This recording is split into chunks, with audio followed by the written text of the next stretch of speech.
৭৫০০ পদৰ বিপৰীতে আছে মাত্ৰ ২১৩৭ গৰাকী প্ৰাৰ্থী আৰু শিক্ষা বিভাগত বৰ্তমান ৫০০০ৰো অধিক পদ খালী হৈ আছে তুগলকি কাণ্ডৰ বাবে শিক্ষা বিভাগত বৰ্তমানেও খালী হৈ আছে বহু পদ ৩ বছৰ ধৰি শিক্ষা বিভাগে কোনো ধৰণৰ টেট পৰীক্ষা নপতাৰ বাবে বহু পদ এতিয়া খালী হৈ আছে বিএড পাছ কৰাৰ পাছতো বহু শিক্ষাৰ্থীয়ে বৰ্তমানলৈকে আবেদন কৰিব পৰা নাই এই সন্দৰ্ভত আমি জনাই আছো আটাইতকৈ ডাঙৰ খবৰটো ৭৫০০ পদৰ বিপৰীতে মাত্ৰ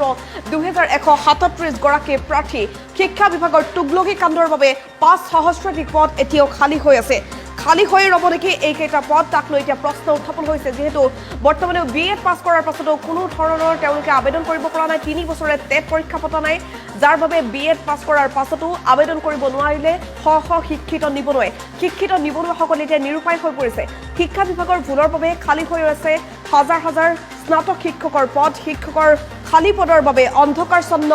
বহু ল'ৰা ছোৱালীৰ জীৱন আৰু এই ক্ষেত্ৰত কোনো ধৰণৰ ব্যৱস্থা বৰ্তমানলৈকে শিক্ষা বিভাগটোৱে কিয় কৰা নাই তাক লৈ প্ৰশ্ন উত্থাপন হৈছে স্নাতক শিক্ষকৰ বাবে ৭৫০০টা পদৰ বিজ্ঞাপন প্ৰকাশ কৰিছিল তেওঁলোকে কিন্তু সেই বিজ্ঞাপন হৈ ৰল কোনো ধৰণৰ তেওঁলোকে ব্যৱস্থা নকৰিলে এই পদৰ আবেদনকাৰীৰ সংখ্যা হৈছেগৈ মাত্ৰ ২১৩৭ গৰাকী গতিকে এই ক্ষেত্ৰত এতিয়া কেনে ধৰণৰ ব্যৱস্থা তেওঁলোকে ল'ব ৫ সহস্ৰাধিক পদ যে খালী হৈ আছে সেই পদকেইটা পূৰণ কেনেকৈ কৰিব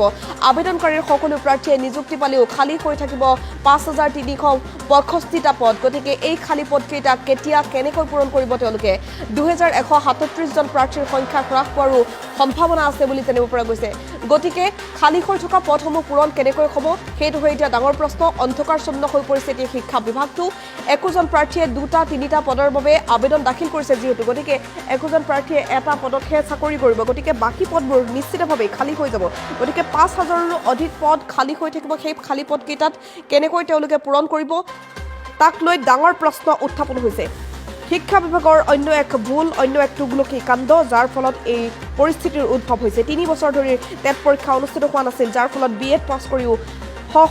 শিক্ষিত নিবনুৱাই আবেদন কৰিব পৰা নাছিল শিক্ষা বিভাগৰ এই ভুলৰ বাবে হাজাৰ হাজাৰ স্নাতক শিক্ষকৰ পদ এতিয়া খালী হৈ আছে স্নাতক শিক্ষকৰ বাবে ৭৫০০টা পদৰ বিজ্ঞাপন প্ৰকাশ কৰিছিল আৰু এই পদৰ আবেদনকাৰীৰ সংখ্যা হৈছেগৈ ২১৩৭ গৰাকী কিন্তু ২১৩৭ গৰাকীয়ে যে চাকৰি পাব তেনেকুৱা নহয় কাৰণ এজন লোকে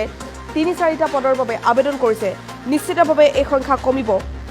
অৰ্থাৎ ৫৩৬৫টাতকৈও অধিক পদ খালী হৈ থাকিব সেই খালী হৈ থকা পদকেইটা কেনেকৈ পূৰণ কৰিব শিক্ষা বিভাগটোৱে অন্ধকাৰছন্ন হ'ব বহু ছাত্ৰ ছাত্ৰীৰ জীৱন এই ক্ষেত্ৰত কেনেধৰণে তেওঁলোকে বিবেচনা কৰিব এই বিষয়টো কেনেকৈ লৈ যাব এই কেনে পৰ্যায় পাবগৈ তাক বিভিন্ন মহলত এতিয়া প্ৰশ্ন উত্থাপন হৈছে বিশেষকৈ শিক্ষা বিভাগৰ এই তুগলকি কাণ্ডক লৈ সমগ্ৰ ৰাজ্যজুৰি এতিয়া প্ৰতিক্ৰিয়াৰ সৃষ্টি হৈছে